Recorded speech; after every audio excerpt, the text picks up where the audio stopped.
오늘 이 아침 우리에게 주시는 하나님의 말씀 고린도전서 15장 35절에서 41절의 말씀이 되겠습니다. 35절에서 41절의 말씀 한 목소리로 합독하시겠습니다.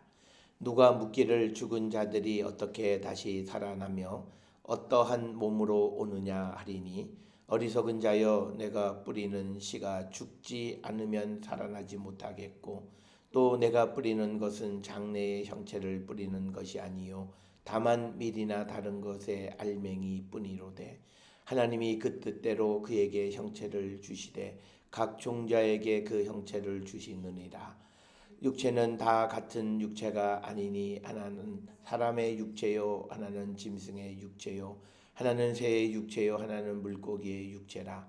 하늘에 속한 형체도 있고 땅에 속한 형체도 있으나 하늘에 속한 것의 영광이 따로 있고 땅에 속한 것의 영광이 따로 있으니 해의 영광이 다르고 달의 영광이 다르며 별의 영광이 다르고 달의 영광이 별의 영광도 다른데 별과 별의 영광이 다르도다. 아멘. 오늘 우리가 함께 읽은 고린도전서 15장 35절부터 41절에 있는 말씀은 이제 그 몸의 부활을 믿지 못하는 사람들이 이 질문하는 것 중에 하나가 이제 어떤 모습으로 우리가 부활하느냐라고 하는 그런 질문을 하게 되는데 그것에 대한 대답은 일찍이 에스겔 37장 3절에서 하나님께서 에스겔에게 이 마른 뼈들이 살 수 있겠느냐 이렇게 물으실 때에 에스겔이 여호와께서 하신다 이렇게 대답한 예가 있습니다. 따라서 바울도 마찬가지로 우리가 어떤 모습으로 부활하는가라고 하는 것은 하나님의 뜻대로 되어지는 것이다. 그래서 38절에 하나님이 그 뜻대로 그에게 형체를 주시되 각 종자에게 그 형체를 주시느니라. 그래서 우리가 죽은 자들이 어떻게 다시 살아나고 어떠한 몸으로 오느냐라고 하는 그런 질문을 하는 가장 큰 이유는 이것은 부활을 믿지 못하기 때문에 하는 질문이다라고 하는 것을 바울은 강조하고 있습니다. 우리가 이 고린도전서 15장 전체에서 바울은 먼저 그리스도의 부활에 대해서 그 다음에 이제 죽은 자의 부활에 대해서 그리고 오늘 우리가 읽은 말씀이 속해 있는 35절에서 58절까지가 몸의 부활에 대해서 우리에게 언급을 하고 있습니다. 그런데 이제 부활의 때에 어떤 모습으로 부활하느냐라고 하는 질문을 하는 사람들은 몸의 부활에 대해서 의심하기 때문에 생겨난 질문이다라고 하는 겁니다. 우리도 우리 주변에 보면 어떤 이들이 믿음이 없으면 쓸데없는 질문들을 많이 하는 사람들이 있어요. 그리고 우리가 해도 대답을 얻을 수 없는 게 있어요. 왜냐하면 하나님께서 하시는 일을 우리가 왈부왈부한다라고 하는 것은 그 마음 속에 그가 그 사실에 대한 믿음이 없기 때문이다라고 하는 것을 우리에게 이야기하면서 바울은 하나님의 창조 세계에 있어서 몸의 존재가 매우 다양하다. 그런데 그것을 사람이 너는 이 모습, 너는 저 모습 이렇게 정해놓은 그래서 사람들은 마치 운명 결정론과 같은 그런 생각을 가지고 있는데 그것이 아니다라고 하는 거죠. 특별히 우리가 예정론이라고 하는 것을 우리가 설명해도 그것은 운명 결정론을 얘기하는 건 아니에요. 그 예정론은 하나님의 뜻에 따라서 결정이 되어지는 거지 처음부터 너는 A, 너는 B, 너는 C, 너는 D 이렇게 정해놨다라고 하는 그런 어떤 운명 결정론적인 그런 말씀은 아니다. 마찬가지로 오늘도 사람이 어떤 모습으로 살아나느냐라고 하는 것은 다양한 모습이 있는데 하나님의 뜻에 따라서 다양한 형체를 주신다. 우리가 이 고린도전서 15장에서는 부활의 문제이지만 그 이전에 있었던 12장부터 나오는 성령의 은사도 다양성에 대해서 우리에게 설명했습니다. 그런데 그것은 성령의 뜻에 따라서 각자에게 나눠주는 것이다.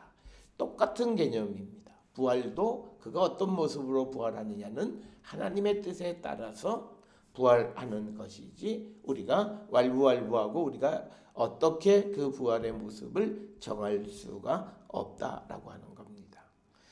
그래서 우리는 앞에서도 말씀을 드렸습니다만 에스겔 선지자가 여호와께서 마른 뼈들을 보면서 이것들이 다시 살아날 수 있겠느냐라고 했을 때 여호와께서 하신다.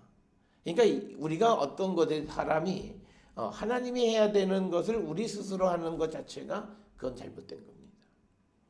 그러니까 살리고 죽이는 것은 하나님이세요. 그런데 사람이 이것이 산다, 이것이 죽는다라고 말하는 것 자체가 그것은 잘못된 것이고 어쩌면 하나님의 권위를 우리가 침해하는 것일 수 있다. 그래서 우리가 세상을 살아가면서 특히 믿음이 있는 사람들이 또 오래 믿은 사람들이 조심해야 되는 것은 자기의 경험적 지식을 가지고 어떤 일들에 대해서 예단하고 판단하는 겁니다. 그건 굉장히 위험한 일 중에 하나다. 왜냐하면 그것은 하나님의 뜻을 고려하지 아니하고 자기의 경험을, 그래서 우리가 기독교 신앙에서는 경험을 중시하는 것, 그래서 우리가 믿음 안에 살아가는 사람들은 자기의 경험을 빨리 내려놔야 돼요. 우리는 하나님이 하시는 일은 경험의 연속일 수도 있지만 전혀 새로운 일도 하시는 분이세요. 그런데 내가 경험에만 딱 붙잡혀 있으면 그 사람은 하나님이 하시는 새 일을 경험하지 못하는 거예요. 그래서 특별히 우리 사회가 모든 조직 사회들은 경험 중심이에요. 그래서 잘못된 줄 알면서도 예전의 방식을 그대로 따라가는 거예요. 그래서 개혁이나 어떤 새로움이라는 것이 전혀 없어요. 아무도 책임지지 않고 그냥 잘못됐지만 경험한 것, 과거의 전례를 따라가는 거예요. 그러니까 우리가 늘 얘기하는 게 관례다, 전례다 이렇게 얘기하는 거죠. 그런데 기독교 신앙은 그 전례와 관례를 깨트린 것이죠. 종교개혁의 가장 큰 것은 뭐냐면 가톨릭이 잘못된 전례와 관례와 전통을 가지고 있는 그것을 깨트린 거라는 거죠. 그래서 우리가 어떤 일에 대해서 근본적으로 하나님이 하시는 일에 대해서 이것을 우리가 왈부왈부하면 안 된다라고 하는 거죠. 특별히 우리가 예수님께서 이 땅에 오셔서 죄 사하는 권세를 행하셨을 때에 바리새인과 서기관들이 예수님을 신성모독으로 고발한 것은 이유가 있죠. 그 사람들이 생각했을 때 이거는 그들이 예수님을 하나님의 아들로 인정하지 않아서 문제지 그들의 그 신앙은 바른 거예요. 이건 하나님만이 하실 수 있는 거다.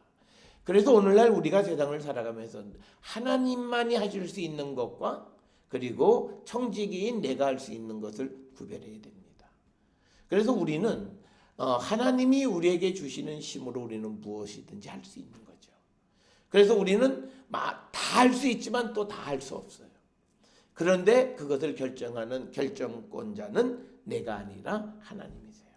그래서 성경은 하나님이 뜻을 가지시고 어떤 일을 주셨는데 그걸 하지 않는 걸 불순종이라 그러는 거고, 하나님이 어떤 뜻을 가지고 일을 주셨는데 그것에 순종할 때, 그가 그것을 따라갈 때 그것을 순종이라 이야기하는 겁니다.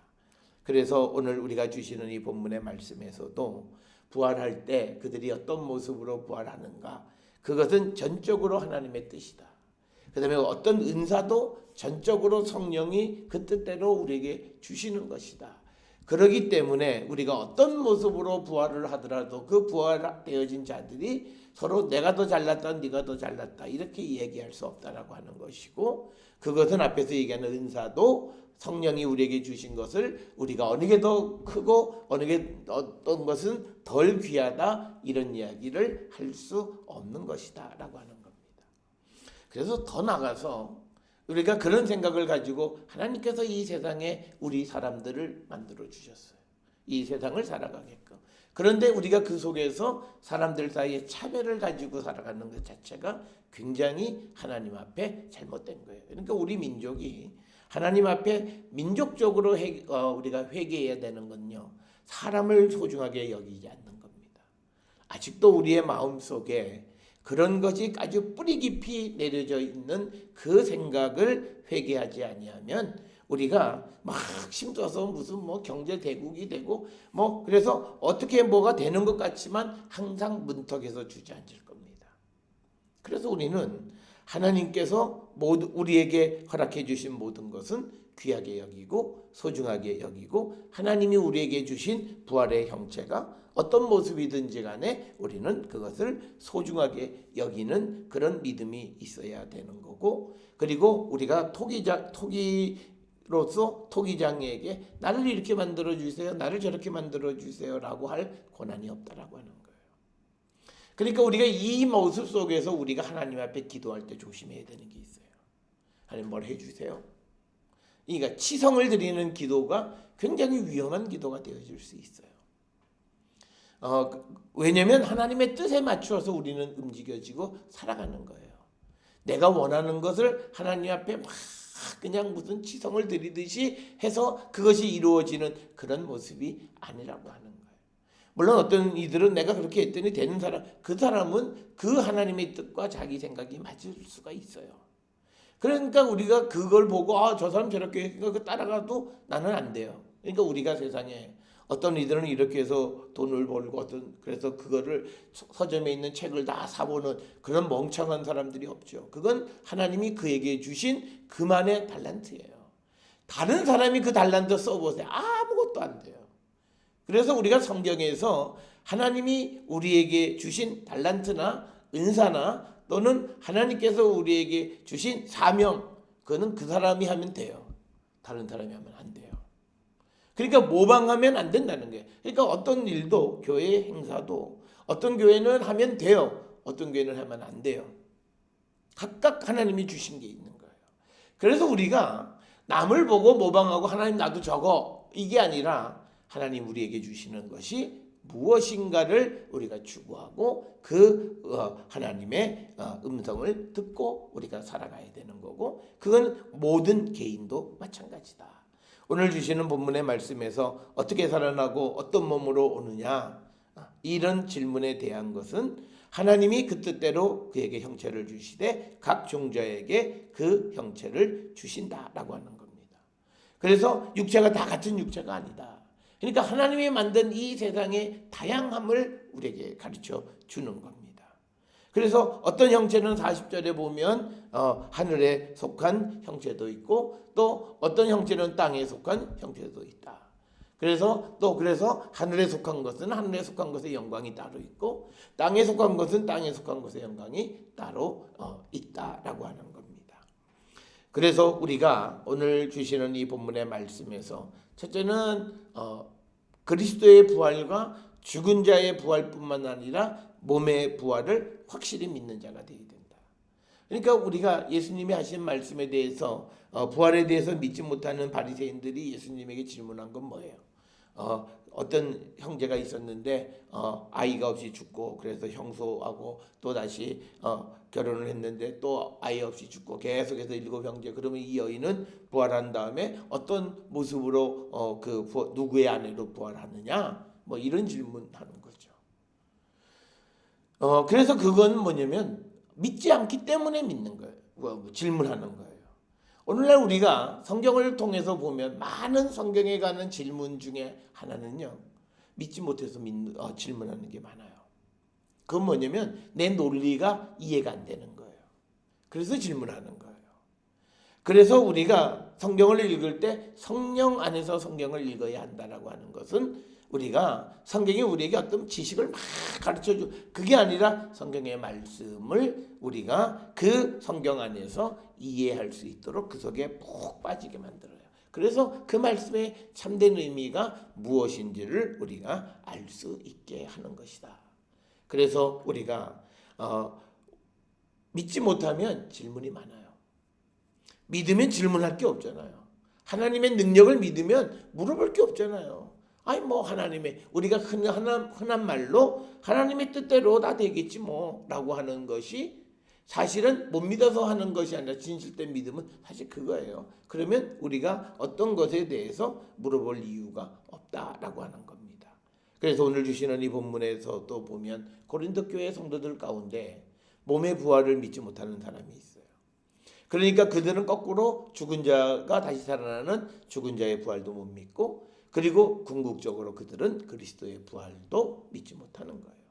혹 믿는다면 교리적으로만 믿어요.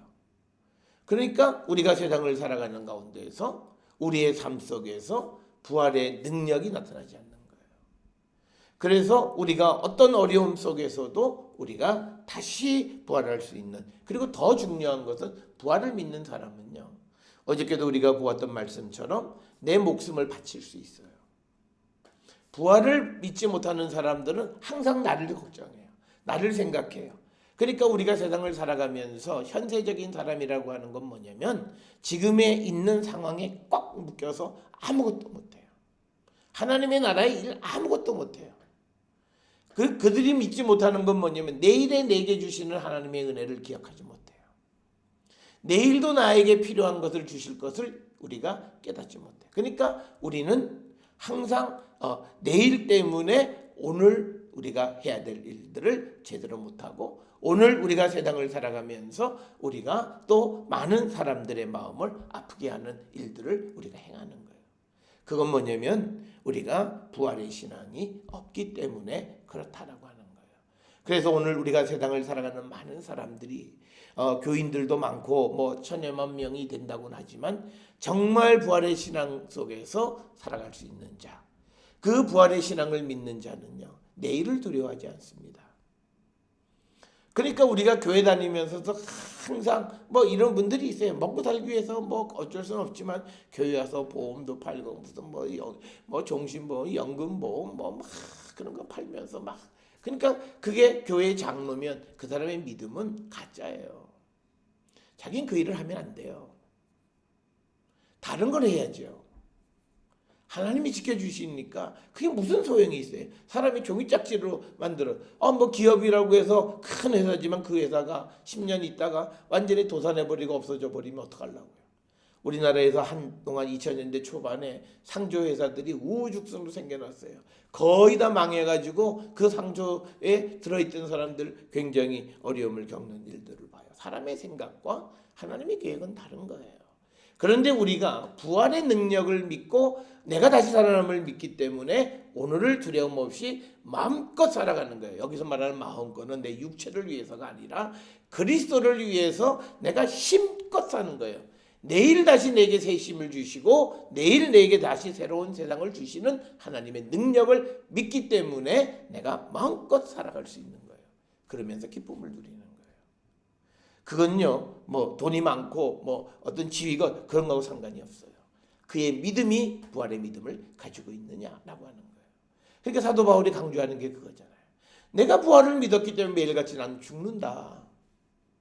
그래서 우리가 바울로부터 우리가 배워야 되고 이 고린도전서 15장을 통해서 우리가 배워야 되는 것은 정말 내가 관념적으로 내가 부활의 신앙을 믿어, 그게 아니라 정말 내 삶이 부활의 신앙 속에서 그리스도를 위해서, 복음을 위해서 내가 나를 죽일 수 있는 그 믿음, 그런 믿음의 사람이 되기를 위해서 기도하고, 그런 사람으로 나를 변화시켜 주시기를 위해서 우리가 이 사순절에 하나님 앞에 기도해야 되는 거예요.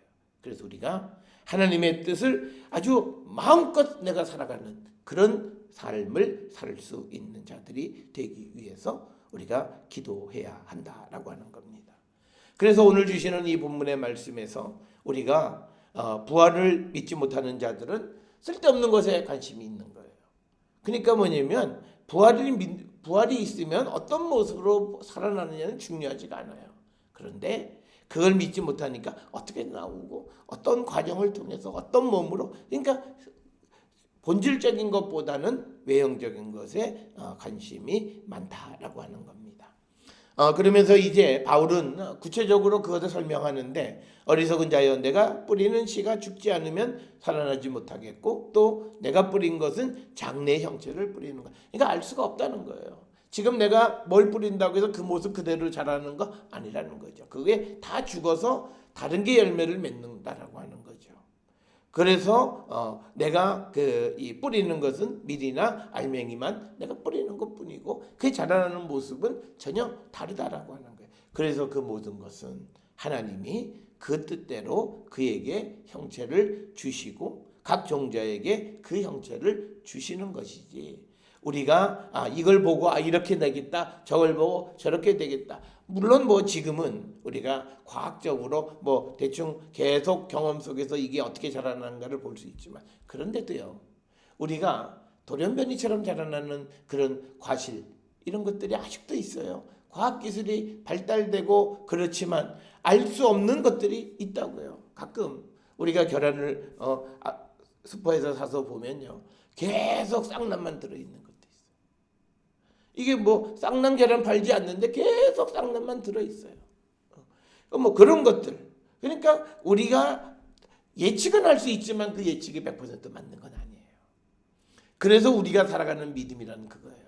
우리가 경험이라고 하는 것은 대충 길만 보는 거지 그거 그대로 되어진다고 믿으면 잘못된 거예요. 그래서 우리가 경험이 필요한 것은 대략 이렇게 되겠구나라고 내가 예측만 하는 거지 거기에 모든 것을 결정해 버리면 안 된다는 거예요.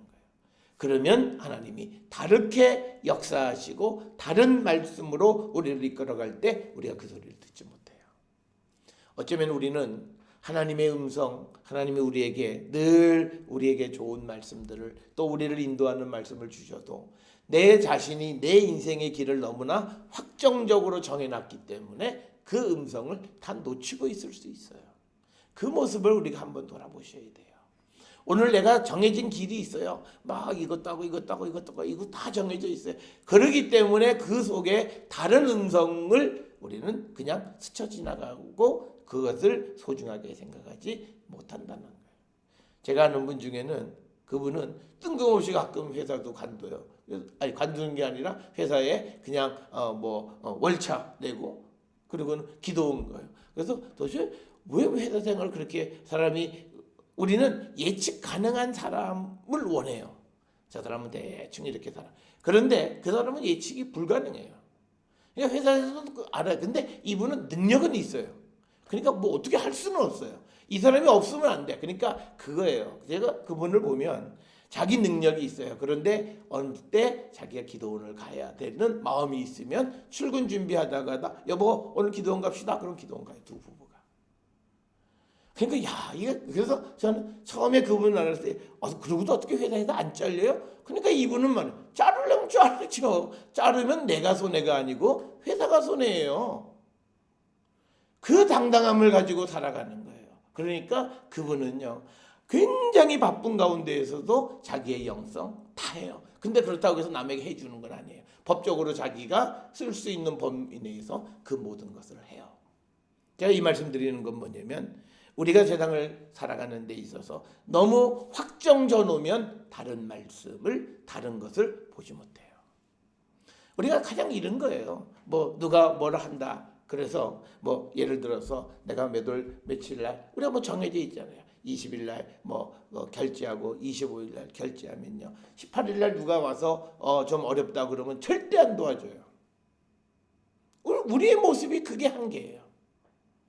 누군가가 18일 날 친구나 누군가가 좀 도와달라 그러면 내가 가지고 있어요. 그런데 이 가지고 있지만 내가 20일 날 쓰는 것 때문에 못 도와줘요. 그 이틀 사이에 어떤 하나님의 역사에 대해서는 전혀 생각도 안 해요. 그냥 미안해. 지금 월말이라서 연말이라서 지금 내 상황이 안 돼. 그러고 말아요. 물론 계획적으로 살아가는 삶이 중요하긴 하지만요. 우리가 우리의 삶의 모습에서 너무 내가 정해놓은 길로만 갔다는 거예요. 그러기 때문에 하나님의 역사가 임할 수 있는 길이 없어요. 그래서 사람들이 하나님의 은혜를 체험할 때가 언제예요? 거의 죽게 됐을 때 은혜를 체험하잖아요. 병으로 너 내일 모레 죽는다. 그때서야 하나님의 은혜를 체험하는 거예요. 왜? 그때는 그 소리밖에는 다른 데 의지할 데가 없잖아요. 그 소리밖에는 주님의 소리. 그러니까 그때는 세미한 음성도 들으려고 굉장히 집중하는 거예요. 그러니까 모든 주님의 음성을 듣는 거예요. 그래서 우리는 우리의 삶을 살아가면서 우리가 어떤 사고나 사건이나 어떤 질병이나 어떤 일이나 이런 걸 통해서 그때 우리가 하나님의 음성을 잘 듣는 이유는 딱 하나예요. 그 음성만이 내게 유일한 희망이기 때문에 그것만 들으려고 하기 때문에 들려요. 그런데 우리가 바삐 살아가는 데는 그 음성, 세미한 음성 안 들어요. 내가 정해놓은 길로만 가려고 하는 거예요. 그러니까 우리가 살아가는 삶이 그런 삶의 반복을 살아간다는 거예요. 그게 뭐냐면 주님이 나를 살려주신다라고는 부활의 신앙이 없기 때문에 그래요. 오늘 내가 죽어도 겁날 게 없는 거예요. 주님 날 살려주시면 되잖아. 주님은 그 능력이 충분히 있어. 그 능력을 믿을 때 우리가 그 어려운 환경 속에서도 절망하지 않고 희망을 바라보고 하나님께서 그 뜻대로 지금 어떤 모습을 주시든지 우리에게 주심을 우리가 믿고 그 속에서 또 하나님은 우리가 또 영광을 드러내게 하시는 분임을 우리가 믿는 그 믿음이 있어야 돼요. 우리는 내가 정해놓은 그 길이 전부라고 생각해요. 그래서 그게 안 되면 막 우리가 좌절도 하고 절망도 하고 막 그리고 때로는 원망도 하고 그래요. 그런데 하나님이 다시 다른 길을 우리에게 제시해 주신 그 길이 사실은 훨씬 더 하나님에게도 그리고 개인에게도 소중한 길이에요. 그런데 우리는 그걸 보지 못해요. 왜? 내가 파놓은 길을 가야만 한다고 하는 그 생각 속에서 우리가 하나님의 그 인도하심을 바라지 못하고 우리를 다시 살리시는 그 하나님의 그 능력을, 그래서 우리가 부활의 능력은요, 하나님이 원하시는 대로 하시는 거예요. 하나님이 원하시는 대로 우리를 약한 자를 강하게 하고 강한 자를 약하게 하시기도 하고 있는 자를 없게도 하고 없는 자 있게도 하고, 이거 전부 다 하나님의 창조 부활의 능력이에요. 하나님의 뜻대로 하시는 거예요. 그 뜻에 나를 맞추어 살아가는 거예요. 그렇기 때문에 그들은 하루하루가 두렵지 않아요. 하나님이 나와 함께 하시고 하나님이, 그래서 내가 그걸 믿으면 내 삶에는 참된 평화가 깃들리고, 내가 그걸 믿지 못하면 어떤 상황 속에서도 늘 불안해요. 늘 염려하고 늘 걱정하는 거예요. 제가 늘 말씀드린 건 제 경험에 유학하면서 아주 큰 부잣집 아들의 은행에 돈이 몇만 불 예치가 돼 있으면서도 늘 만나면 돈 걱정이야. 돈. 그러니까 그게 돈이 많다고 해결되어지는 게 아니라 믿음의 문제라는 거예요.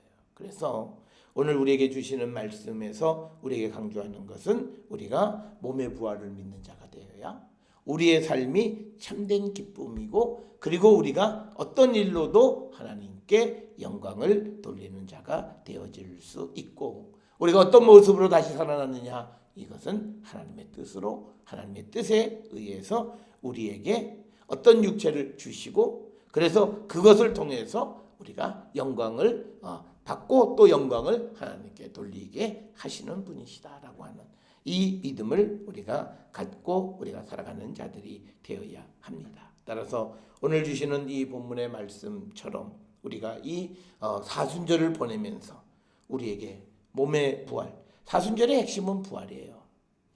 내가 회개하고 다 그랬는데 내가 새로운 생명으로 거듭나서 내가 부활하지 못하면 그건 아무 의미가 없는 거예요. 그래서 우리가 이 사순절이 무슨 참회의 기간, 이 참회를 하는 이유는 부활을 바라보기 때문이에요.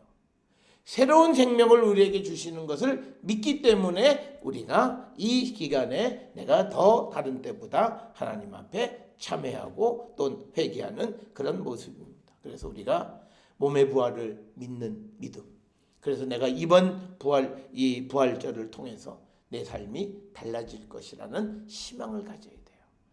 오늘날 많은 사람들이 사순절 또 부활절을 맞이하지만 이번 부활을 통해서 내 삶이 달라질 거라고 희망을 갖는 사람이 거의 없어요. 극히 없어요. 하나 갖는 건 있어요. 내 일이 잘 될 거야. 내 이런 거지, 내가 새로운 생명으로 거듭날 수 있다는 희망을 가지고 지금 내가 열심히 그 길을 걸어가는 사람은 극히 드물어요. 그냥 부활절은 부활절일 뿐이에요. 그러니까 아무런 변화가 없고, 그것은 사실 부활의 신앙이 없고 몸의 부활을 믿지 않는 거예요. 그러니까 우리가 사람들이 늘 말하는 것처럼 사람 육신을 가지고 있으니까 또 죄 지을 수밖에 없고, 그러니까 그 사람들에게는 성령의 역사가 나타나지 않아요. 죄 짓는 걸 이미 예단하고 살아가는 거예요. 그러니까 그 사람은 죄 지을 수밖에 없어요. 그러나 죄의 성령이 나와 함께 하시고 나를 새 생명 주시면 나도 죄로부터 자유로운 자가 되어질 수 있음을 믿고 그 소망을 가지고 하나님 앞에 몸부림치며 기도할 때 하나님은 그 일을 이루어 주시고 세상의 유혹으로부터 나의 삶을 지켜가는 자가 되게 인도해 주시는 분이세요. 그래서 우리가 그냥 매년 겪는 사순절 부활절이 아니라 정말 내가 새로워짐을 희망하는 거예요. 그래서 내가 새로워질 수 있음을 믿고 우리가 나가는 그런 성도들이 되어서 정말 우리가 새로운 몸으로 주님의 뜻에 맞는 그런 사람으로 우리가 부활하고 새 생명을 얻고 새로운 모습으로 이 땅을 살아가면서 하나님께 영광을 돌리는 성도 되기를 결단하는 우리 모두가 될 수 있기를 주의 이름으로 축원합니다.